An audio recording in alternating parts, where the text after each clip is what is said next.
రాష్ట్ర పార్టీ ఆదేశాల మేరకి నేను కానీ అదేవిధంగా వెంకటేశ్వర్లు మా జనశెట్టి గారు కానీ గరికపాటి మోహన్ రావు గారు కానీ మా మాజీ పార్లమెంట్ సభ్యులు సీతారాం నాయక్ గారు కానీ మాజీ ఎమ్మెల్యే ఆరూరు రమేష్ గారు అదేవిధంగా మా వరంగల్ అభ్యర్థి ప్రదీప్ రావు గారు బలరాం గారు మా ములుగు జిల్లా అనేక మంది మా ములుగు జిల్లా నాయకులతో పాటుగా పాత వరంగల్ జిల్లా నాయకులంతా కూడా ఇక్కడ పర్యటిస్తూ ఉన్నాం. పొద్దున మేము గుళ్ళవాకు పోతే అక్కడ రైతాంగానికి కన్నీళ్ళు తప్ప దుఃఖం తప్ప వాళ్ళకి ఏం లేదు. గతంలోనే ఒకసారి గుళ్ళవాగు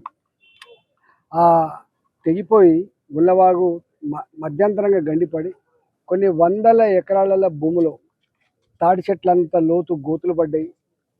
6 మీటర్లు 7 మీటర్ల ఇసుక మీటర్లు వేసినాయి.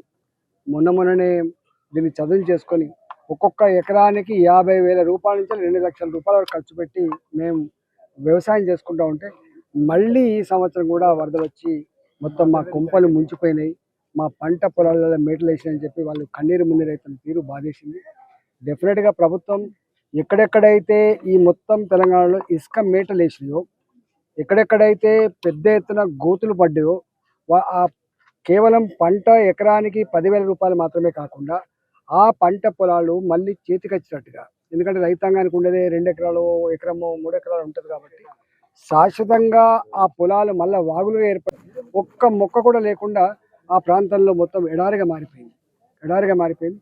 దీని మీద కూడా తప్పకుండా కేంద్ర ప్రభుత్వం భారతదేశంలో ఇట్లాంటి సందర్భం మొట్టమొదటిసారి ఎవాల్వ్ అయింది కాబట్టి దీని మీద రీసెర్చ్ జరగాల్సిన శక్తి ఉంది కాబట్టి కేంద్ర ప్రభుత్వ పరంగా తప్పకుండా ఇక్కడికి వచ్చి దాని మీద ఒక అధ్యయనం చేసి మనం రేపు దేశంలో అలర్ట్ కావాల్సిన ఎక్కడ ఉందనేది ఈ ఉదంతం మనకి చెప్తా ఉంది.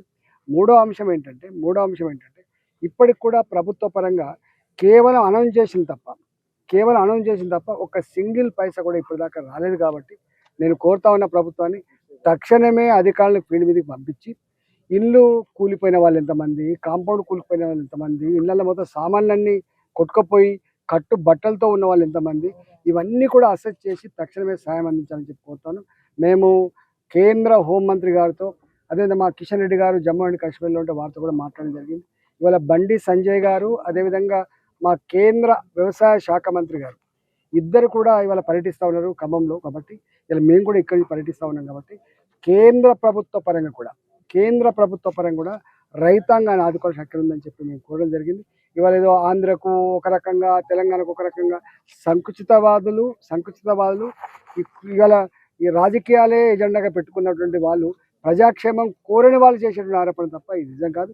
భారతీయ జనతా పార్టీగా మాకు కులంతోటో మాకు ప్రాంతంతోటో మాకు ఒక పార్టీతో సంబంధం కాకుండా ప్రతి పౌరుడిని ప్రతి రైతుని ఆదుకోవాల్సిన అక్కడ ఉంది కాబట్టి తప్పకుండా మేము ఇలా ఆదుకోవడానికి వచ్చినాం. పార్టీ పరంగా కూడా మేము కోరినాం మా కేంద్ర హోంమంత్రి గారిని, పార్టీ పరంగా కూడా కనీసం దుస్తులు వాళ్ళకి యుటెన్సిల్స్ కొంత తాత్కాలికమైన వస్తువుల ఏర్పాటు కోసం కూడా మా ప్రయత్నం కొనసాగుతుంది. ఇవాళ భారతీయ జనతా పార్టీగా ఈ వరదలలో నష్టపోయినటువంటి అన్ని వర్గాల ప్రజలకి, చనిపోయిన కుటుంబాలకి వాళ్ళ ఆత్మకు శాంతి చేకూరాలని చెప్పి కోరుకుంటూనే వాళ్ళ కుటుంబాలకు ప్రగాఢ సానుభూతిని తెలియజేస్తూనే ఇవాళ మీకు అండగా ఉంటామనేటువంటి మాట ఇవ్వడానికి మీకు వచ్చింది.